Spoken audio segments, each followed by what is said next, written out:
दोस्तों, राधे राधे। कैसे हैं आप लोग? उम्मीद है कि स्वस्थ होंगे, मस्त होंगे।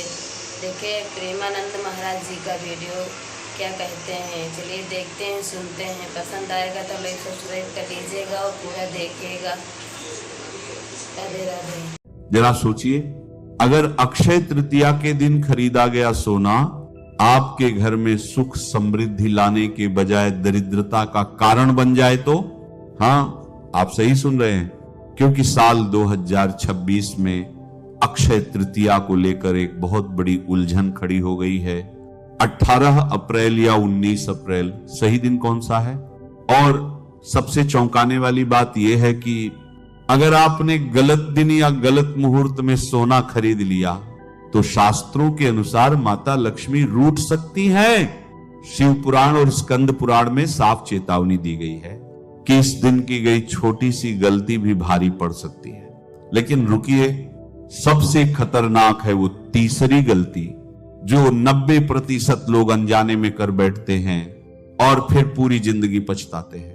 आज मैं आपको बताऊंगा सोना खरीदने का एकदम सटीक शुभ मुहूर्त, एक गुप्त पूजा विधि जो आपकी किस्मत बदल सकती है, और वो 3 बड़ी गलतियां जिनसे आपको हर हाल में बचना है। सबसे पहले यह समझना बहुत जरूरी है कि इस बार अक्षय तृतीया की असली तारीख क्या है और यह उलझन क्यों खड़ी हुई है। पंचांग के अनुसार वैशाख मास के शुक्ल पक्ष की तृतीया तिथि 18 अप्रैल की रात को 11:22 पर शुरू हो रही है और ये पवित्र तिथि 19 अप्रैल की रात 11:12 तक पूरी तरह से प्रभावी रहेगी। हमारे सनातन धर्म में उदया तिथि का सिद्धांत सबसे अधिक महत्व रखता है, यानी जिस दिन सूर्योदय के समय जो तिथि मौजूद होती है उसी को पूरे दिन के लिए मान्य किया जाता है। इस नियम के अनुसार साल 2026 में अक्षय तृतीया का पावन पर्व 19 अप्रैल दिन रविवार को ही बहुत धूमधाम से मनाया जाएगा। आपको किसी भी तरह के भ्रम या दुविधा में पड़ने की कोई आवश्यकता नहीं है। 19 अप्रैल का दिन आपके लिए चमत्कारिक सिद्ध होने वाला है। अक्षय यानी जिसका कभी क्षय ना हो, जो कभी नष्ट ना हो। इस ब्रह्मांड में जो कुछ भी शाश्वत है वह अक्षय है। इस दिन आप जो भी पुण्य करते हैं, जो भी दान करते हैं और जो भी संपत्ति घर लेकर आते हैं, उसका शुभ फल जन्म जन्मांतर तक आपके साथ जुड़ा रहता है। क्या आप जानते हैं कि यह दिन इतना खास क्यों है? इसी शुभ दिन पर भगवान विष्णु के 6ठे अवतार भगवान परशुराम जी का जन्म हुआ था। इसी दिन मां गंगा स्वर्ग की ऊंचाइयों से उतरकर भगीरथ के तप के कारण धरती पर आई थी। इसी दिन भगवान गणेश ने महर्षि वेदव्यास जी के साथ मिलकर महाभारत के महाकाव्य को लिखना शुरू किया था। यही वह दिन था जब भगवान श्री कृष्ण ने अपने परम मित्र सुदामा की घोर दरिद्रता को हमेशा के लिए मिटा दिया था। सुदामा जब अत्यंत संकोच के साथ मुट्ठी भर भुने हुए चावल लेकर द्वारिकाधीश के पास पहुंचे थे तो भगवान ने उन चावलों को प्रेम से खाकर सुदामा की टूटी हुई झोपड़ी को रातों रात सोने के महल में बदल दिया था। यह कोई साधारण दिन नहीं है, यह दिन ब्रह्मांड की सबसे सकारात्मक और जादुई ऊर्जा से भरा हुआ है। अब बात करते हैं उस सबसे महत्वपूर्ण विषय की जिसका आपको बेसब्री से इंतजार है। सोना खरीदने का सबसे शुभ मुहूर्त आखिर क्या है? 19 अप्रैल को सुबह 7:15 से लेकर दोपहर 12:26 तक का समय स्वर्ण आभूषण खरीदने के लिए अत्यंत फलदायी है। इसके अलावा दोपहर के समय 1:53 से लेकर 3:32 तक का मुहूर्त भी बहुत शुभ माना गया है। अगर आप शाम के समय खरीदारी करना चाहते हैं तो शाम 5:50 से लेकर रात 8:35 तक आप बेझिझक खरीदारी कर सकते हैं। लेकिन एक बात का विशेष ध्यान रखें, सोना सिर्फ एक धातु नहीं है, यह साक्षात माता लक्ष्मी और धन के देवता कुबेर का स्वरूप है। जब भी आप इसे घर लाएं तो इसे सीधे तिजोरी या अलमारी में न रखें। इसे पहले अपने घर के मंदिर में भगवान के सामने लाल कपड़े पर स्थापित करें। लेकिन इससे पहले कि हम संपूर्ण और गुप्त पूजा विधि पर आएं, मैं आपको वो पहली गलती बताना चाहता हूं जो आपको 19 अप्रैल के दिन भूलकर भी नहीं करनी है। शास्त्रों में बहुत ही स्पष्ट शब्दों में लिखा है कि अक्षय तृतीया के दिन घर में क्लेश, क्रोध या किसी का भी अपमान घोर पाप की श्रेणी में आता है। खासकर घर की स्त्रियों का अपमान करना तो विनाश को आमंत्रण देने जैसा है। जिस घर में इस पवित्र दिन आंसू गिरते हैं या अपशब्द कहे जाते हैं, वहां कभी भी माता लक्ष्मी की कृपा नहीं टिकती। अगर आपके मन में किसी के प्रति कोई द्वेष या लड़ाई झगड़े की भावना है तो उसे आज ही अपने मन से निकाल दें। इस दिन केवल और केवल सकारात्मक विचार ही आपके मन में पनपने चाहिए। अब मैं आपको बताता हूं कि इस दिन की असली पूजा कैसे की जानी चाहिए ताकि उसका 100 गुना फल आपको मिल सके। सुबह सूर्योदय से पहले उठकर स्नान करें। अपने नहाने के पानी में थोड़ा सा गंगा जल जरूर मिला लें आप, ताकि आपके शरीर के साथ साथ आपकी आत्मा भी पवित्र हो जाए। इसके बाद पीले रंग के स्वच्छ वस्त्र धारण करें, क्योंकि भगवान विष्णु को पीला रंग अत्यंत प्रिय है। अपने घर के मंदिर को अच्छी तरह साफ करके एक लकड़ी की चौकी पर साफ लाल या पीला सूती कपड़ा बिछाएं। वहां भगवान विष्णु और माता लक्ष्मी की सुंदर प्रतिमा या तस्वीर को स्थापित करें। अगर आपके घर में पारद शिवलिंग या श्रीयंत्र मौजूद है तो उसे भी वहां जरूर रखें, क्योंकि श्रीयंत्र साक्षात ब्रह्मांडीय ऊर्जा का केंद्र है। सबसे पहले विघ्नहर्ता भगवान गणेश जी का ध्यान करें, क्योंकि किसी भी शुभ कार्य की शुरुआत उन्हीं के आशीर्वाद से होती है। इसके बाद भगवान विष्णु को पीले फूल और माता लक्ष्मी को लाल गुलाब या कमल का फूल पूरी श्रद्धा के साथ अर्पित करें। इस दिन शुद्ध चंदन का तिलक लगाना बहुत ही ज्यादा शुभ होता है। अपनी पूजा में जौ का प्रयोग जरूर करें। जौ को सनातन धर्म में सोने के समान पवित्र और मूल्यवान माना गया है। जौ को भगवान के चरणों में अर्पित करने के बाद उसे अपनी तिजोरी या धन रखने वाले स्थान पर एक छोटे से लाल कपड़े में बांधकर रख दें। यह एक ऐसा चमत्कारी उपाय है जो आपके घर में कभी भी धन की कमी नहीं होने देगा। भगवान को नैवेद्य में गाय के शुद्ध दूध से बनी मिठाई या खीर का भोग जरूर लगाएं। अब आते हैं दूसरी सबसे बड़ी और विनाशकारी गलती पर। अक्षय तृतीया के दिन कभी भी आपको बाहर से खाली हाथ घर नहीं लौटना चाहिए। जब भी आप बाजार से या कहीं बाहर से घर वापस आएं तो अपने साथ कुछ न कुछ शुभ वस्तु जरूर लेकर आएं। ये कोई बहुत महंगी चीज हो ऐसा बिल्कुल भी जरूरी नहीं। आप ताजे फल, कुछ मिठाई या सेंधा नमक भी घर ला सकते हैं। लेकिन बहुत से लोग इस दिन अनजाने में अज्ञानतावश लोहे या एल्यूमिनियम के बर्तन या वस्तुएं खरीद लेते हैं। यह एक बहुत बड़ी और गंभीर भूल है। अक्षय तृतीया के दिन राहु और शनि के प्रभाव वाली वस्तुएं जैसे लोहा, प्लास्टिक या एल्यूमिनियम भूलकर भी आपके घर के दरवाजे के अंदर प्रवेश नहीं करनी चाहिए। यह चीजें घर में नकारात्मक ऊर्जा और दरिद्रता को सीधे तौर पर आमंत्रित करती हैं। आपको केवल सोना, चांदी, तांबा या पीतल धातु ही खरीदनी चाहिए। अगर आपकी आर्थिक स्थिति फिलहाल धातु खरीदने की नहीं है तो आप इस दिन एक नया मिट्टी का घड़ा जरूर खरीदें। जल से भरा हुआ मिट्टी का घड़ा खरीदना भी शास्त्रों में सोने के दान के बराबर ही पुण्यदायी और फलदायी माना गया है। और अब वह समय आ गया है उस तीसरी और सबसे भयंकर गलती के बारे में गहराई से जानने का शुरुआत में जिक्र किया था। यह वह गलती है जो अनजाने में लगभग हर घर में शाम ढलते समय हो ही जाती है और लोग समझ नहीं पाते कि उनकी किस्मत का दरवाजा क्यों बंद हो गया।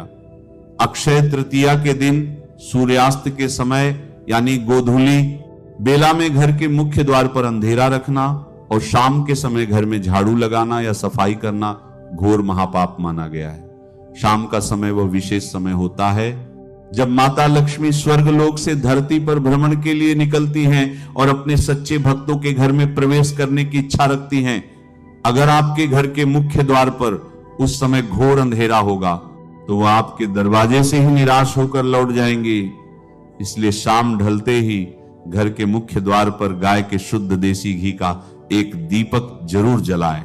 यह जलता हुआ दीपक इस बात का स्पष्ट संकेत है कि आप माता लक्ष्मी के भव्य स्वागत के लिए पूरी तरह से तैयार हैं, और भूलकर भी गोधूली बेला में या रात के अंधकार में झाड़ू न लगाएं, क्योंकि ऐसा करने से आप अपने घर की संचित सकारात्मक ऊर्जा और बरकत को खुद अपने ही हाथों से घर से बाहर निकाल देते।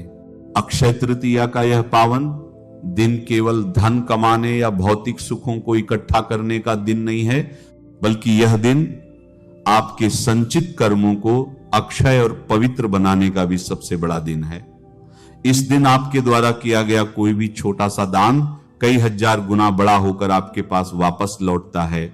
प्राचीन काल से ही हमारे ऋषियों ने यह परंपरा बनाई है कि इस दिन शीतल जल का दान, शुद्ध अन्न का दान और जरूरतमंदों को वस्त्रों का दान जरूर करना चाहिए।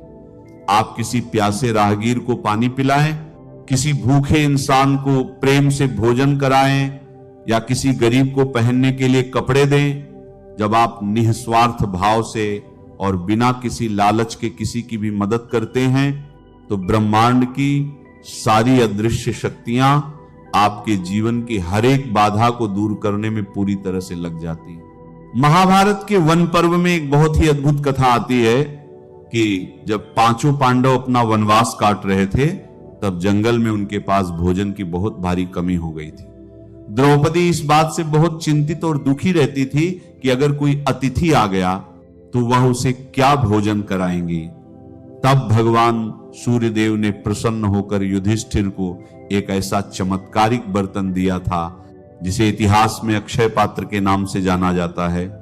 उस दैवीय पात्र की सबसे बड़ी खासियत यह थी कि जब तक द्रौपदी खुद भोजन नहीं कर लेती थी, तब तक उस पात्र में से असीमित मात्रा में हर तरह का स्वादिष्ट भोजन निकलता रहता था।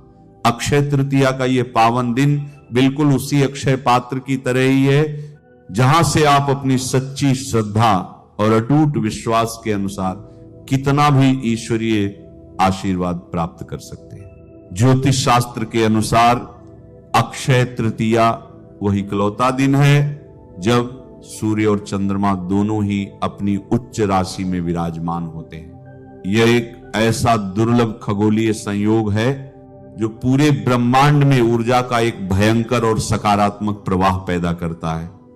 अगर आपकी कुंडली में कोई भी बड़ा दोष है, तो इस दिन की गई सच्ची पूजा उस दोष के प्रभाव को जड़ से खत्म कर सकती है।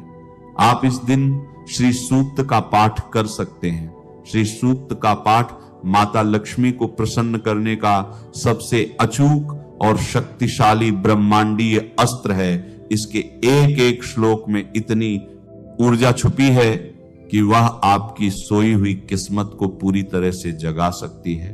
जब आप पूजा पर बैठें तो अपना मुख पूर्व या उत्तर दिशा की ओर रखें। अपने मन को पूरी तरह से शांत कर लें और सांसारिक उलझनों को कुछ देर के लिए भूल जाएं। माता लक्ष्मी का ध्यान करते हुए कमलगट्टे की माला से महालक्ष्मी नमः मंत्र का कम से कम 108 बार जाप करें। यह मंत्र आपके और ब्रह्मांड की धन ऊर्जा के बीच एक सीधा संपर्क स्थापित कर देगा। इसके बाद भगवान विष्णु के मंत्र नमो भगवते वासुदेवाय का भी जाप करें। ध्यान रखें कि पूजा के दौरान आपका मन इधर उधर नहीं भटकना चाहिए। ये कुछ पल जो आप ईश्वर के साथ बिताएंगे, यही आपके आने वाले पूरे साल की दिशा तय करेंगे। क्या आपको मालूम है कि इस दिन धन के देवता कुबेर ने भी एक बहुत कड़ी तपस्या की थी। पौराणिक कथाओं के अनुसार एक समय ऐसा था जब कुबेर देव के पास कुछ भी नहीं था, वह दर दर भटक रहे थे। तब भगवान शिव की प्रेरणा से उन्होंने अक्षय तृतीया के ही दिन माता लक्ष्मी की घोर तपस्या की थी। उनकी उस तपस्या से प्रसन्न होकर ही माता लक्ष्मी ने उन्हें स्वर्ग के खजाने का रक्षक और धन का अधिपति बनाया था। इसलिए अक्षय तृतीया के दिन केवल माता लक्ष्मी और भगवान विष्णु की ही नहीं, बल्कि कुबेर देव की भी विशेष पूजा करनी चाहिए। आप एक भोजपत्र पर लाल चंदन से कुबेर यंत्र बनाकर उसे अपनी अलमारी में रख सकते हैं। यह यंत्र एक चुंबक की तरह काम करता है जो चारों दिशाओं से धन को आपकी ओर खींचता है। इसके साथ ही आपको अपने घर के ईशान कोण यानी उत्तर पूर्व दिशा का विशेष रूप से ध्यान रखना चाहिए। वास्तु शास्त्र के अनुसार ईशान कोण भगवान शिव और जल तत्व का स्थान होता है। अक्षय तृतीया के दिन इस कोने को एकदम साफ सुथरा रखें। वहां कोई भी भारी सामान या कचरा बिल्कुल भी नहीं होना चाहिए। इस जगह पर आप एक पीतल के बर्तन में स्वच्छ जल भरकर उसमें कुछ गुलाब की पंखुड़ियां डाल दें। यह छोटा सा वास्तु उपाय आपके घर के पूरे वातावरण को एक दिव्य ऊर्जा से भर देगा। जो लोग व्यापार करते हैं उनके लिए यह दिन अपने नए बही खाते शुरू करने का सबसे उत्तम दिन है। अपनी दुकान या ऑफिस की गद्दी पर बैठकर भगवान गणेश का ध्यान करें और हल्दी से स्वास्तिक का शुभ चिन्ह बनाएं। एक और बहुत ही गहरा रहस्य है जो मैं आपको बताना चाहता हूं। इस दिन अगर आप अपने घर में एकाक्षी नारियल की स्थापना करते हैं तो वह बहुत ही ज्यादा शुभ होता है।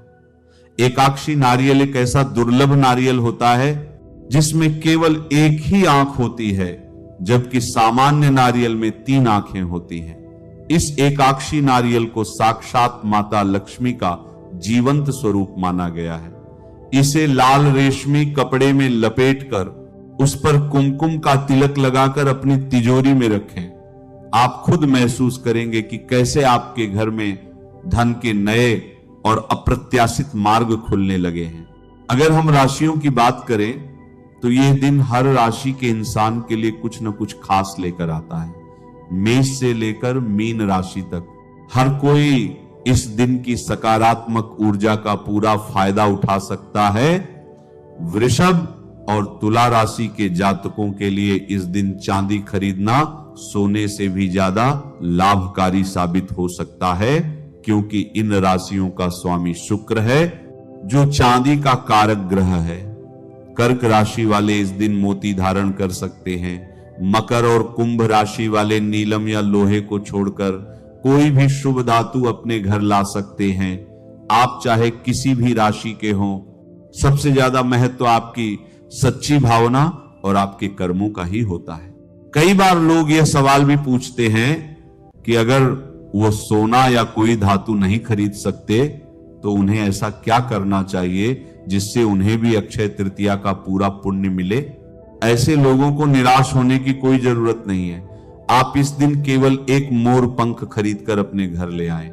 मोर पंख भगवान श्री कृष्ण का सबसे प्रिय आभूषण है।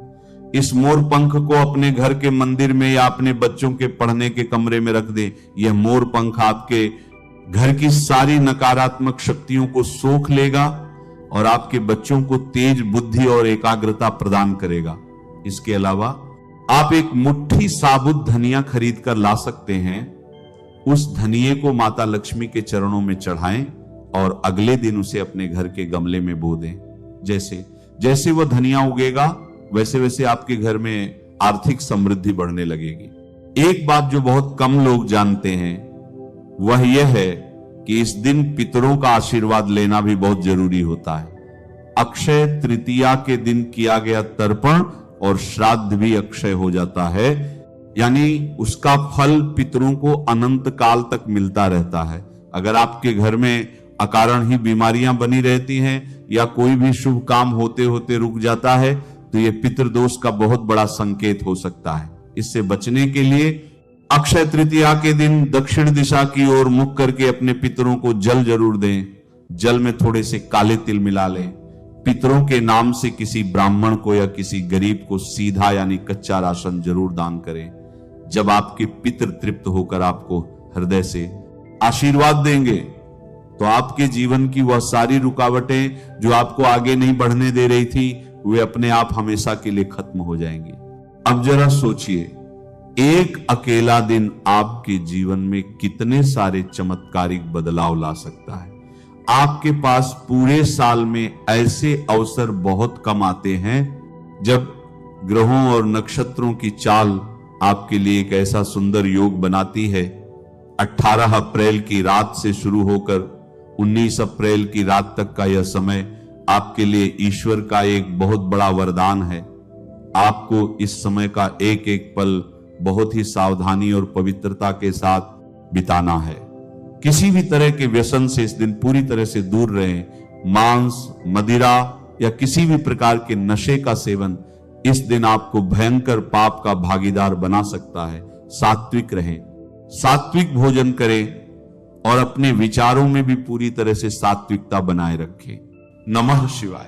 श्री महालक्ष्मी नमः। नमो भगवते वासुदेवाय। जय मां सरस्वती। जय श्री कृष्ण। राधे राधे।